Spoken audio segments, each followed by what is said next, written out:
Saludos y bienvenidos a este video del financiamiento del terrorismo.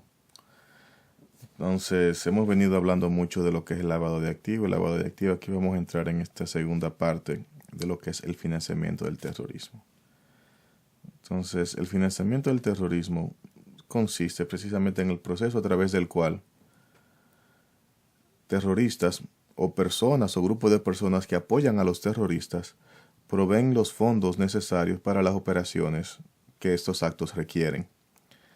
Estos fondos pueden ir destinados desde la compra de armamento, explosivos, hasta la compra de comida, de transporte, pasajes, mantener a terroristas, por así decirlo, pagar alquileres, ese tipo de cosas. Eso hace que a veces estos montos sean pequeños, y al ser pequeños pueden que pasen desapercibidos dentro de las instituciones financieras.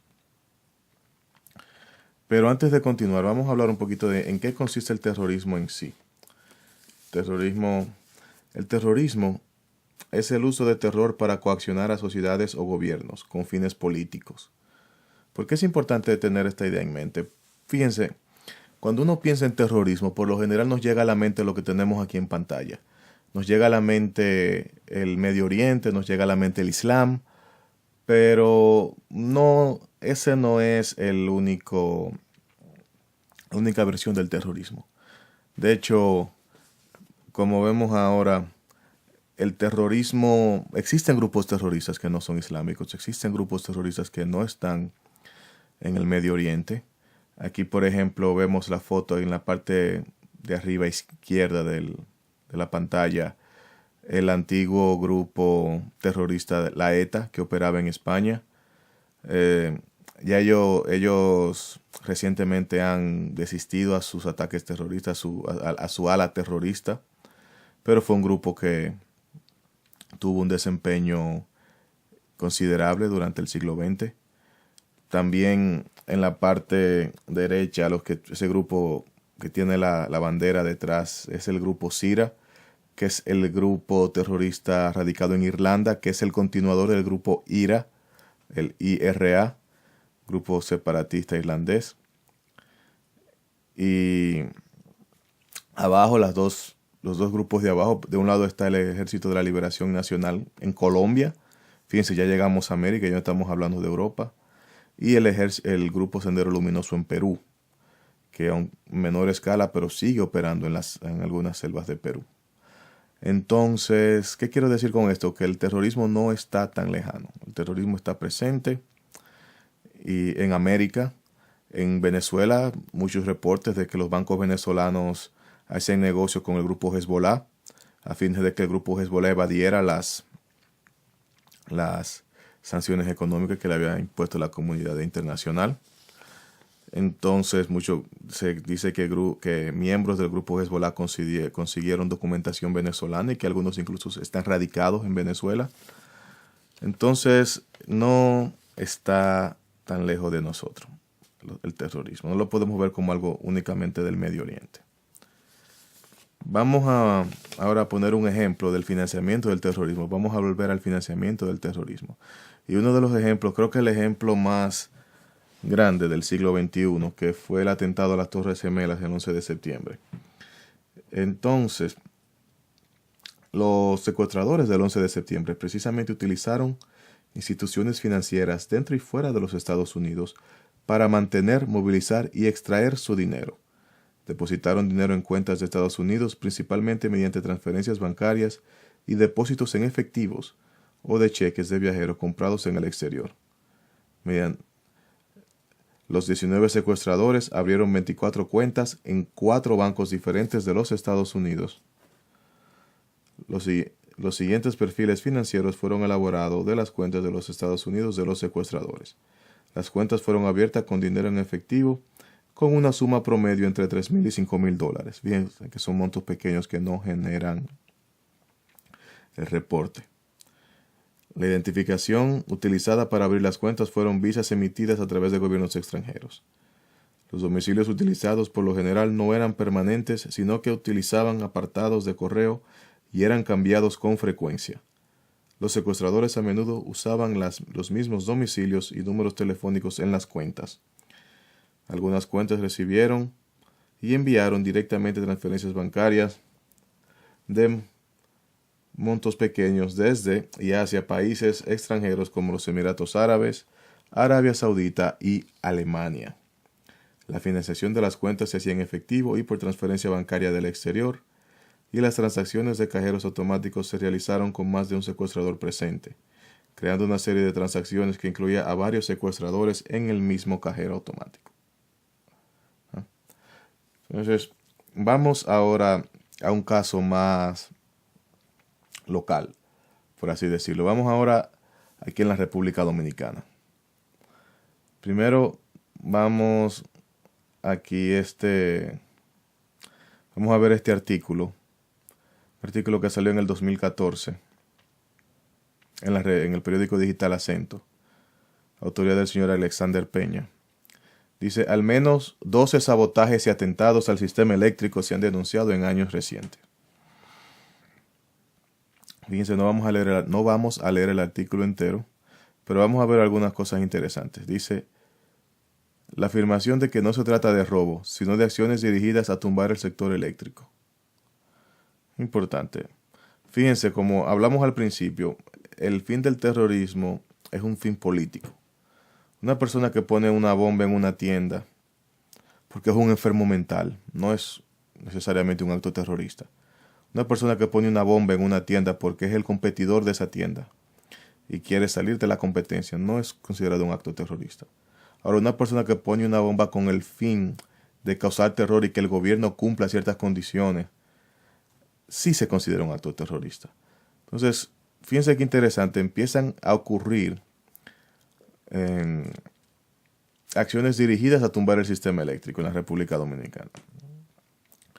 Fíjense que aquí debajo, como vemos, dice,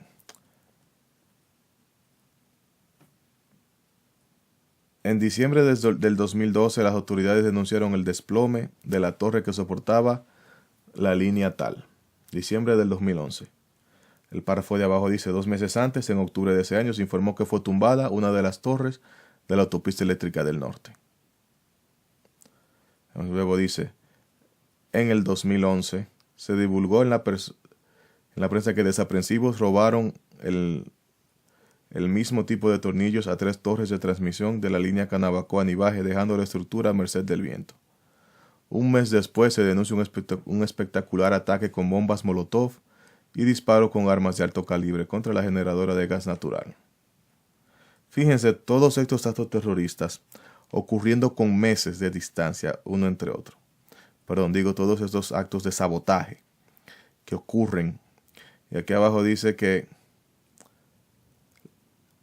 la acción que fue tildada de terrorista y reivindicada por un presunto grupo subversivo de nombre Resistencia Popular Duartiana. Qué interesante. Aquí. Entonces hubo un ataque, un intento de sabotaje al sistema eléctrico dominicano que resulta interesante de estudio y que sí puede quizás ser considerado como un acto terrorista. La siguiente foto que tenemos aquí, la del joven aquí a la izquierda, ese es el señor Frankelin Holguín.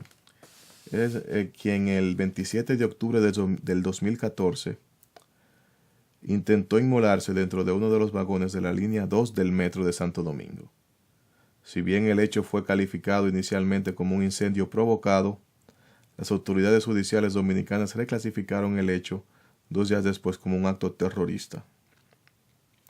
El perpetrador prendió fuego a su mochila que contenía en su interior material inflamable, ocasionando quemaduras a 7 personas, 2 de ellas de gravedad, y más de una decena de heridos indirectos por daños colaterales. Eso pasó dentro de un vagón del metro de Santo Domingo. El 8 de marzo del 2016, Holguín es sentenciado a 35 años de prisión por violar la ley 267-08, convirtiéndose en el primer dominicano en ser condenado por terrorismo. Entonces, ¿qué quiero dejar dicho con eso? Que el terrorismo en la República Dominicana no es un tema ajeno. Gracias a Dios es un tema que ocurre a menor escala que en otros países. Quizás el riesgo de ataques terroristas en la República Dominicana es bajo, pero no es inexistente, como vimos en estos dos ejemplos. Ahora las diferencias entre el lavado de activos y el financiamiento del terrorismo. Si bien están en la misma ley, si bien tienen muchas similitudes, también tienen ciertas diferencias sobre las cuales vale la pena detenerse. Diferencias como la motivación, que por el lado del lavado de activos es el enriquecimiento, mientras que en el financiamiento del terrorismo es la ideología. Diferencias como los montos de las transacciones, con el lavado de activos son montos grandes. De hecho, de las preocupaciones de los lavadores de dinero es que se den cuenta de que están lavando por el volumen de los montos que utilizan, mientras que en el financiamiento del terrorismo los montos son pequeños. Las fuentes de los fondos en el lavado de activos, los fondos siempre van a ser de fuente ilegal, mientras que en el financiamiento del terrorismo pueden venir tanto de fuentes legales como ilegales. En fin, existen varias diferencias que están aquí en este cuadro, que después este cuadro dentro del material del curso usted lo puede leer y estudiar más detenidamente. Y ahora una pregunta. Entre las diferencias que presentan el lavado de activos y el financiamiento del terrorismo se encuentran, escoja todas las anteriores. A. En el financiamiento del terrorismo el dinero puede provenir de una actividad delictiva como de una actividad legal, mientras que en el lavado de activos el dinero siempre proviene de una actividad ilegal. B. El fondo del financiamiento del terrorismo es ideológico, mientras que el fondo del lavado de activos es lucrativo. C. Las transacciones para el lavado de activos tienden a ser complejas, mientras que para el financiamiento del terrorismo son más simples. D. En el lavado de activos se busca borrar el origen de los fondos, mientras que en el financiamiento del terrorismo la estratificación del rastro del origen de los fondos no es importante. 2 segundos para que piensen y luego vemos la respuesta.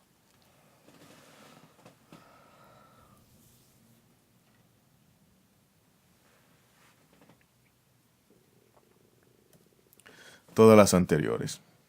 Todas estas respuestas son diferencias que existen entre el lavado de activos y el financiamiento del terrorismo.